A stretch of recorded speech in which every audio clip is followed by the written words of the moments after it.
English translation 414th contact Friday 31st of March 2006, 1454. Ah, there you are. The surprise succeeded when Florena called me at 14:05 and said that you wanted to come here today. When I told her I was not going shopping today, she asked why, of course. So I told her that 2 weeks ago, I slipped and fell flat on my back on the ice that night, which is why I had to go to the doctor and take strong medication, because I suffered severe internal contusions and could hardly breathe for 36 hours. I could not sleep or lie down either, so I sat on the sofa the whole time. Luckily, I pulled my head up when I fell, otherwise it would have probably smashed my skull. However, everything is already okay again so far that I have only a few pains left, which only occur occasionally. But what makes problems is driving a car, because the blows caused by unevenness of the road make everything in the body go haywire. So next week I stay at home while Silvano goes on a shopping tour. But everything is already so far back in order that you do not have to do anything more in terms of pain relief and healing. Now be warmly welcomed and greeted, my friend. Actually, I did not expect you until tomorrow, Saturday the 1st of April, because you declared that you would come back in April. That was intended, yes, but I was called back earlier because of urgent matters that I had to take care of. But I was planning on coming here on the 1st of April anyway. So now I have another week off. And because I came home earlier, I can come back here with you sooner.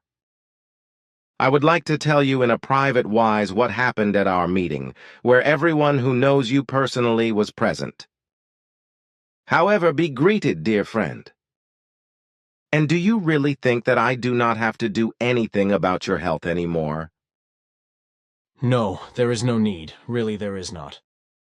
Where did you fall on the ice? In front of the house. Where there should not be any ice. But I understand. Since you yourself are no longer responsible for clearing the snow after your health collapse in the early morning of the 4th of November 1982, snow clearing is no longer carried out in the responsible manner as it was in your case. Even around the buildings, there is not an efficient snow removal and ice clearance, so it has become dangerous to walk around the buildings and on the street during the winter time when snow has fallen. Due to this lax snow removal and the irresponsible manner of allowing ice to form around the buildings and on the street and not removing emerging ice immediately, it has become impossible for us to be able to walk around in the center's areas during the winter time. And as we have also observed, apart from us and the center's residents, the persons of the night watch are also endangered by possible dangerous falls on the ice surfaces.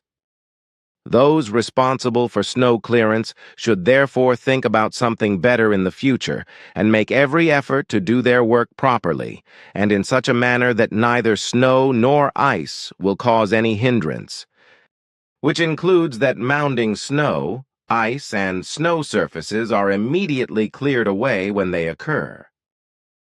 I do not think I can say anything about that because I know you are right. Besides, I have often complained about the whole thing without success.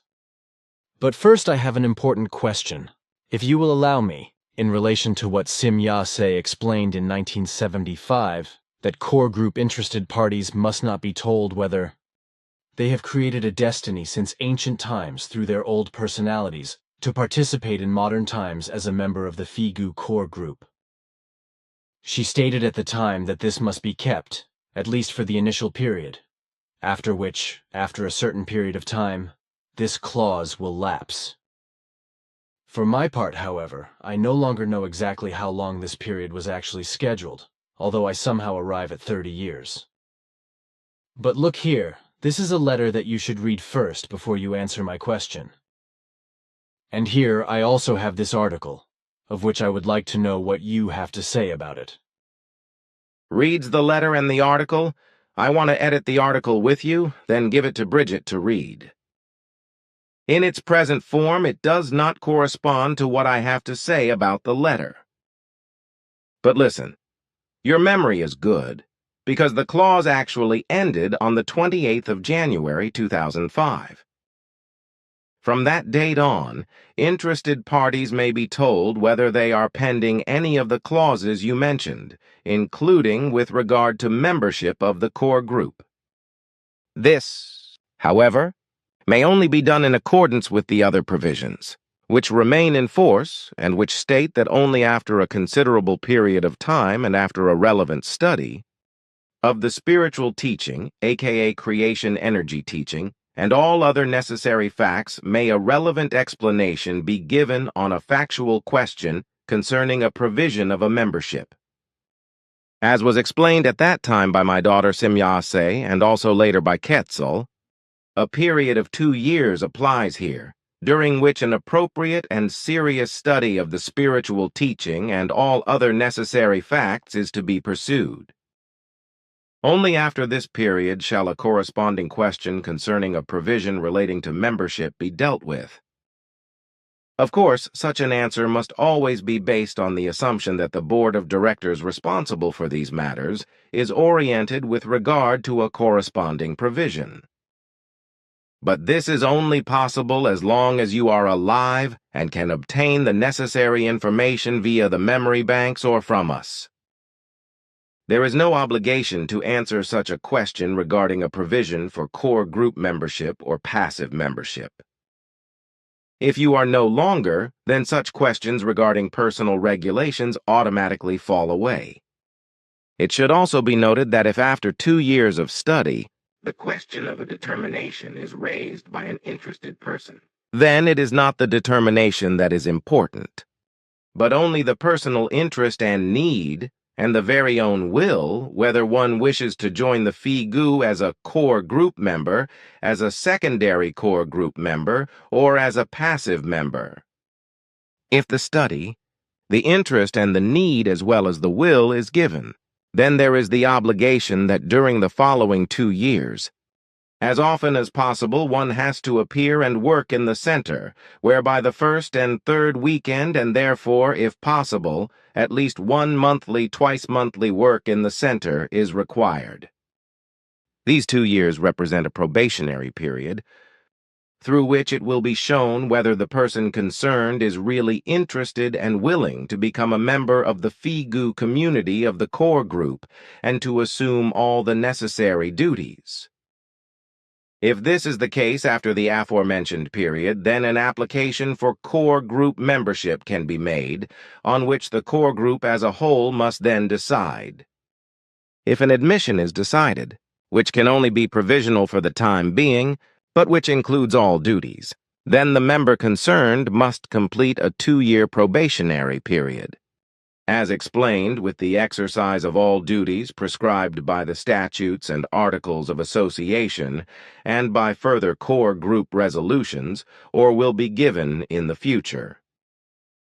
In this whole procedure, strict attention must be paid to ensuring that no missionary work is carried out with interested parties, just as it must not be the case for the entire mission. Therefore, any person who is concerned with the spiritual teaching and all the facts, or who wishes to join a group of the FIGU Association, must do so of his or her own accord, interest, and will, without being encouraged in any kind and wise. Only through this can a constancy arise, which anchors in true values. And again, never an earlier destiny is of importance, but only one's own drive. True interest, honesty, and love for missionary fulfillment, as well as the will to take on the heavy burden and to carry it in full responsibility until the last possibility and consequence. So every person must decide freely according to these high values, but not according to any possible or effective destiny. A provision, both a possible and an effective one, can only become meaningful if the values mentioned are fulfilled willingly and on one's own initiative and with full responsibility. A provision alone is not enough, because if a person does not wish to join the core group, secondary core group, or passive group of his or her own accord, logically and responsibly, and if all the high values are not deliberately carried out in full responsibility, then the provision is worth no more than fading smoke. If someone has made a determination earlier, and I am referring to what is written here in this letter, then this is not a decisive point, for the whole thing will only become decisive when the person concerned accepts the determination of his or her own free will, honestly and responsibly, and fulfills his or her duty associated with it, which is in no wise easy, and can only be borne if everything is given in respect of his or her own free will and free will for the fulfillment of the mission. If a person must first be made aware of his or her destiny, this does not bring about any lasting effect, because the necessary maturity for membership and the profound fulfillment of the duty connected with it are not yet given. For if membership and duties are only taken on, and the destiny fulfilled because there was a hint with a fence post, broad hint, as you once explained to me impressively with this saying when we talked about other things, then joining as a core group member is worthless. Again, your expression is apt, because such a hint with a fence post is misplaced if a person shows an interest, in quotation marks, in FIGU membership only because of this. If there is no one personal and honest interest of one's own accord for membership, without the person concerned having to be informed first, then this is useless because there can be nothing lasting in the case of membership and in the case of the extensive fulfillment of duties. Such a membership is only based on a drive and interest that is based on animation and therefore not on one's own honest opinion and truthful knowledge. Such a membership, however, is pointless, because it can never be sustainable and only brings harm to the FIGU group and mission, as has been proven time and again by all those FIGU members who have not followed the rules we have drawn up. If it is written in this letter that during a consultation, by relativizing and trivializing, nothing should be taken away or watered down, then this is not justified and proves that the person concerned is not yet mature enough for FIGU core group membership. Obviously, she was not, out of her own honest motivation and interest and sense of responsibility, trying to seek a consultation regarding core group membership. It seems to me that our regulations have been unjustifiably violated, and that the writer of the letter was encouraged to seek a consultation regarding core group membership. And what is written as a final sentence, that the FIGU does itself no favors with contradictions, is to be countered by the fact that our regulations do not move in contradictions, but in psychologically very well-developed forms, which have helped the free interest group to what it embodies today with steadfast members. This last sentence alone proves that the writer in question has not yet gained the necessary insight and would not yet be mature enough to perform the tasks in the core group that they would have to take on. Furthermore, she has not done herself any favors by this writing, but has clearly shown that she still has a lot to learn. Although this could be changed for the better by a 2-year probationary period, it is questionable for me at the moment whether the writer will be willing to take this on herself and then, if necessary, to accept a further 2-year probationary period if an application for membership by the core group is then answered positively. First of all, this letter reveals only an unjustified attack against the FIGU advisor and against our instructions, as well as a form of alleged discrimination against the letter writer by the advisor, which is of course not the case. It must also be said that the free community of interests is not a religion or a sect that encourages people to join and imposes a belief on them, as is the case with religions and sects. In FIGU, each person must first prove and demonstrate himself or herself worthy before membership can be considered and pronounced, whereby, In addition, with regard to core group membership or secondary core group membership, particularly strict conditions must be set and fulfilled, which are not given in the case of passive membership.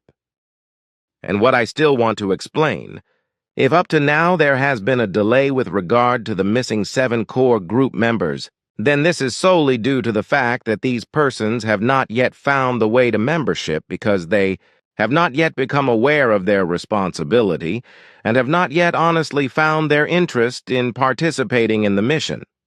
In order to come to the realization within themselves that they must finally summon up their necessary energies and powers if they want to fulfill their duties and responsibilities. Basically, it can be said that a shirking of commitment is given because the persons concerned turn away from responsibility and the fulfillment of their duties. A long speech, but it does provide clarity. Thank you. When you have left, I will retrieve the recordings immediately, and then present this matter to the core group this weekend. That is a good word, because if you do that, then the rules of conduct regarding counseling interviews for those interested in core group membership will be refreshed once again, which is obviously necessary. This letter and this article clearly state this necessity. All right, I will take the whole thing in hand. But look here, I still have some official business that I would like to discuss with you, because it should not be forgotten. I also have to talk to you about Hans-Georg and get your advice. Also, regarding the internet, I still have something from Stefan, but I think you should ask Zafanat Paniach about it, if you can still do that. I would be grateful if you could inform me about the answer by tomorrow evening at the latest, so that I can let Stefan know. Here, I will make copies of these for you to take with you and present them to Zafanat Paniach. I think we should discuss this in private. It should be as you wish, but I would also like to have some private words with you. Nothing stands in the way of this, of course. Then I would like to talk about some other things now, if you agree. Of course, but I thought you were not going to give me new predictions until April because you said on the 28th of January that you would not give me new predictions until April. Today it is only the 31st of March, and until then the predictions are sufficient. So I did not expect any news until tomorrow. That is right, but tomorrow I am indispensable, so I moved my visit forward to today, which was made possible because I was called back earlier than planned. With the other things, I did not mean predictions, but something private. Already on the 28th of January, I declared that we should only make very sparse predictions, and that we should do so only with regard to very extraordinary things. This saves us a lot of work, because we can limit ourselves to certain events that can be calculated in terms of probability, so that we can work specifically on such things in a predictive manner. Aha, then just go ahead. What else do you have to say? For my part, I also have some private things that I would like to discuss with you, because there is a problem with a good friend of mine, and he would like to hear your opinion about it, if you are willing to give an answer. I also think that an individual clarification of the attitude of a person involved in the problem would be advantageous, because my friend could then act according to the matter. Then let us hear it, because what I want to discuss with you can still wait. Fine, thank you. It is about if you can give your answer neutrally that I can include it in the report when I call up our conversation. Then I can later give my friend an extract so that he can have it in writing. Of course. I see only 3 possibilities as to what you are saying, and that is that the material in question was appropriated by the person in question at that early stage when the matter took place. The unlawful appropriation being in the sense of producing the material at an appropriate time in order to be able to exert a wicked coercion on the author of the documents. The second possibility is that the second party involved in the relationship has passed the material to the first party out of jealousy. And the third possibility is that the second and third parties have joined forces to harm your friend and force him to do things. And so, as you have explained to me, I see first and foremost the first possibility I mentioned. For once, I am also willing to explore the attitude of the person from whom the problems originate. However, it will take some time, so that I can inform you about the result at the beginning of the week at the earliest. Thank you. Your mentioned possibilities of the eventual situation are interesting, because exactly the same possibilities I have already considered and presented to my friend. For my part, I have also considered the first possibility as most likely. But what do you think about the fact that he should be forced to undergo psychiatric treatment? Under no circumstances should he accept this, because firstly, there is no reason to do so, and secondly, such a request is unacceptable. If he were to give in to this, he would be humiliated and would allow himself to be forced into humility and slavish behavior. I also explained that to him. Then you stood by him with good advice. He should act on it. If we meet again on occasion or call each other, I will give him your opinion. Maybe you can also tell me what you found out about the attitude of the one person. It is my desire to try to do this as soon as possible so that I can give you the facts which you can then present to your friend. But now, dear friend, I would like to come to my concerns, which are of such a private nature that they should not be recorded in writing if you call up our conversation later. Of course. The first thing is this.